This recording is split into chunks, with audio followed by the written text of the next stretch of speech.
하늘에 계신 저희들의 아버지 하나님, 오늘도 저희들 말씀 앞에 나왔습니다. 먼저 저희들의 마음을 비우게 하시고 지혜의 근원이신 성령님을 구하는 마음으로 이 시간 함께 할 수 있도록 인도하여 주시옵소서. 성령님의 인도하심과 깨닫게 하시는 역사하심을 경험하는 이 시간 되도록 도와주시옵기를 예수님의 이름으로 기도합니다. 성도 여러분, 안녕하세요. 저는 앤드류스 한인교회를 섬기고 있는 서상규입니다. 대쟁투의 역사를 함께 나누고 있는 이번 기 교과, 이번 한 주 동안은 사과, 진리를 위해 굳게 섬이라는 제목으로 함께 말씀을 나누겠습니다. 그럼 이번 사과 기억절 말씀을 함께 읽어 보실까요? 모세가 광야에서 뱀을 든 것 같이 인자도 들려야 하리니 이는 그를 믿는 자마다 영생을 얻게 하려 하심이니라. 사과 서두에는 우리가 잘 아는 유명한 순교자 폴리갑의 이야기가 기록되어 있습니다. 그의 이름이 폴리카르포스라고 되어 있는데요. 폴리갑이라고도 하고 폴리카르포스, 같은 인물입니다. 지금 현재의 튀르키예의 해안 도시 이즈미르는 요한계시록이 기록될 당시는 서머나였다고 합니다. 당시 인구 약 10만 명의 주민이 거주하던 매우 번영한 도시였죠. 그런데 모든 로마 시민들은 1년에 한 번씩 이 로마의 신들에게 분향을 해야 했는데 오직 예수 그리스도만을 섬기던 폴리갑은 이 명령을 거부하게 됩니다. 그 결과 그는 서머나 도시의 광장에서 화형을 당하게 되지요. 예수를 부인하라는 협박 속에서 폴리갑 장로님이 남긴 유명한 말이 오늘 교과에 기록되어 있습니다. 내가 86년간 그리스도를 섬기는 동안 그분은 나에게 한 번도 잘못하신 적이 없습니다. 그런데 내가 어떻게 나의 왕이요 구주인 그리스도를 부인할 수 있겠습니까? 지금 사진으로 보고 계신 교회가 이 서머나에 있는 폴리갑 기념교회입니다. 물론 폴리갑 장로님의 시대에 지어진 것은 아니고요. 1600년경 프랑스 교구에서 예수님에 대한 믿음을 지키기 위해 순교한 이 폴리갑 장로님을 기념하기 위해 세운 것입니다. 폴리갑뿐만 아니라 수많은 그리스도인들이 그들의 믿음과 신앙을 지키고 주님께 충성을 다하다가 순교를 당했습니다. 제국 로마로부터 시작된 그리스도인들에 대한 핍박은 교황 로마로 이어지면서 많은 진실된 그리스도인들이 죽었으며 종교개혁자들과 진리를 갈급한 많은 사람들이 핍박을 받았습니다. 그래서 이번 사과는 이 대쟁투의 시간을 지나오는 가운데 당신의 참 백성들이 겪을 수밖에 없었던 핍박과 고난의 역사들을 돌아보게 됩니다. 우리 믿음의 선배들은 어떻게 그 핍박과 고난을 견뎌낼 수 있었는가? 우리는 이번 사과를 공부하면서 핍박의 역사 속에서 교훈을 찾으며 우리에게 닥칠 믿음의 시련과 고난 가운데서도 이 진리 가운데 굳게 설 수 있는 자들로 준비되는 그런 시간들이 되기를 간절히 바라겠습니다. 그럼 오늘은 4월 21일 일요일 박해를 받았지만 승리함의 부분을 함께 나누어 보도록 하겠습니다. 재림교인들이라면 수없이 반복하여 공부했던 이 다니엘서와 요한계시록의 예언적 시간표를 잘 알고 계실 것입니다. 그 대쟁투의 기간 가운데 분명 하나님의 백성 참 여자의 후손들이 핍박을 당할 것에 대한 예언이 담겨져 있지요. 그 예언의 말씀이 다니엘서 7장과 요한계시록 12장에 담겨져 있는데 한번 그 기록을 각각 읽어 보실까요? 모신자가 이처럼 이르되 넷째 짐승은 곧 땅의 넷째 나라인데 이는 다른 나라들과는 달라서 온 천하를 삼키고 밟아 부서뜨릴 것이며 그 열불은 그 나라에서 일어난 열 왕이요 그 후에 또 하나가 일어나리니 그는 먼저 있던 자들과 다르고 또 새 왕을 복종시킬 것이며 그가 장차 지극히 높으신 이를 말로 대적하며 또 지극히 높으신 이의 성도를 괴롭게 할 것이며 그가 또 때와 법을 고치고자 할 것이며 성도들은 그의 손에 붙임 바 되어 한 때와 두 때와 반 때를 지내리라. 자, 이번엔 요한계시록의 말씀입니다. 그 여자가 광야로 도망하며 거기서 1260일 동안 그를 양육하기 위하여 하나님께서 예비하신 곳이 있더라.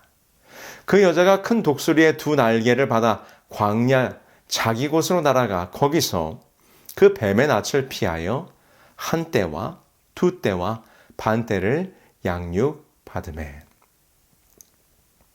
이 두 예언서의 기록을 보면 각각 지극히 높으신 이의 성도들과 교회를 상징하는 여자가 핍박을 받는 기간이 기록되어 있습니다.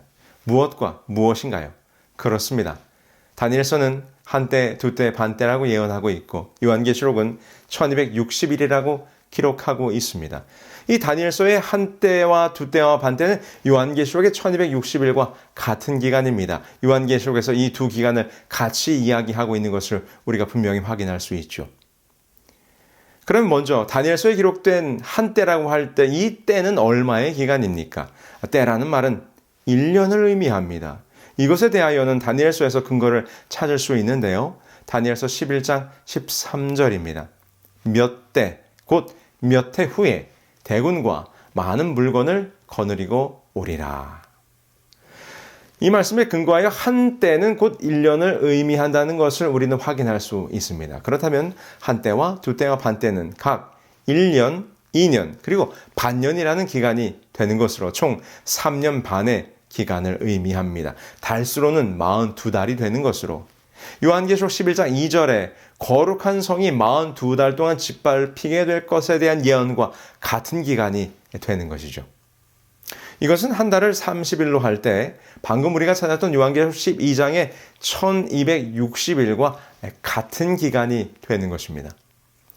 그런데 우리가 예언으로 기록된 기간을 계산할 때는 연일 원칙이라는 것을 활용합니다. 연일 원칙이란 예언의 하루는 실제 1년의 기간과 같다는 것입니다. 이것을 뒷받침하는 성경절로는 민수기 14장 34절과 에스겔 4장 6절이 있습니다. 너희가 그 땅을 탐지한 날수 40일의 하루를 1년으로 환산하여 그 40년간 너희가 너희의 죄악을 질지니 너희가 나의 싫어버림을 알리라 하셨다 하라. 이번에 에스겔서에 있는 말씀 보실까요? 그 수가 차거든 너는 우편으로 누워 유다 족속의 죄악을 담당하라. 내가 내게 40일로 정하였나니 1일이 1년이니라. 자, 어떻습니까? 분명하죠. 예언적 기간을 실제적으로 적용할 때 하루를 1년으로 계산하는 것입니다. 자, 그럼 이제 봅시다. 다니엘서 7장과 계시록 12장에서 각각 지극히 높으신 이의 성도들과 하나님의 참교회인 여자가 핍박을 받는 기간은 실제적으로 적용한다면 1260일 곧 1260년의 기간이 되는 것입니다. 그렇다면 1260년의 기간은 언제 시작해서 언제 끝나는 것입니까? 그 시작점에 대해서 다니엘서 7장 24절에 힌트가 주어져 있습니다. 그 열불은 이 나라에서 일어날 열왕이요. 그 후에 또 하나가 일어나리니 그는 먼저 있던 자들과 다르고 또 새 왕을 복정시킬 것이며 라고 되어 있죠. 네, 그렇습니다. 로마 제국 이후에 열국으로 분열된 이 유럽의 나라들 가운데 새 나라가 멸망당하게 될 것인데 나중에 나온 작은 뿔이 이 먼저 나온 열뿔 가운데 새 뿔을 뽑아버리게 된다고 했어요. 바로 이때부터가 한때와 두때와 반때 동안 성도들이 괴롭게 되는 작은 뿔이 지극히 높으신 자의 성도를 괴롭게 하는 때가 시작이 되는 거죠. 그럼 예언된 작은 뿔에게 멸망당한 새 나라는 어느 나라였고 새 나라가 마침내 다 멸망하게 된 때는 언제입니까? 이는 교과에서 설명하고 있는 것처럼 서고트, 반달, 동고트가 당시에 권세를 누리던 교황 로마의 가르침을 따르지 않았기 때문에 멸망하게 되는데 그 중에서 마지막으로 동고트가 멸망한 때가 서기 538년이었습니다. 그러니까 서기 538년부터 그때로부터 1260년을 더하게 되면 바로 1798년까지의 기간이 되는 것이요.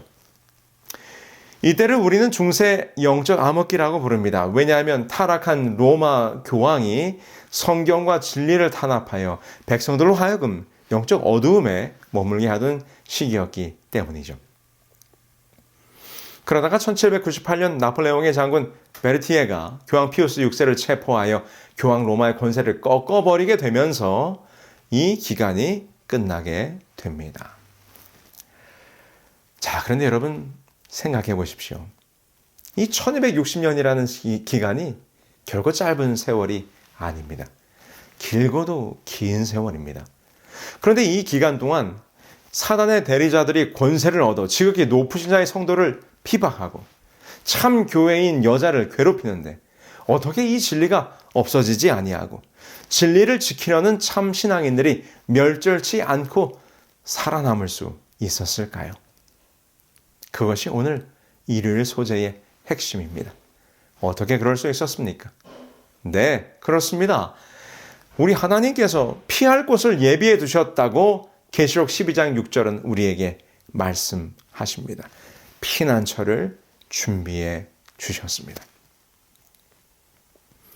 한 12년 전 가족들과 함께 옐로스톤으로 캠핑을 간 적이 있습니다.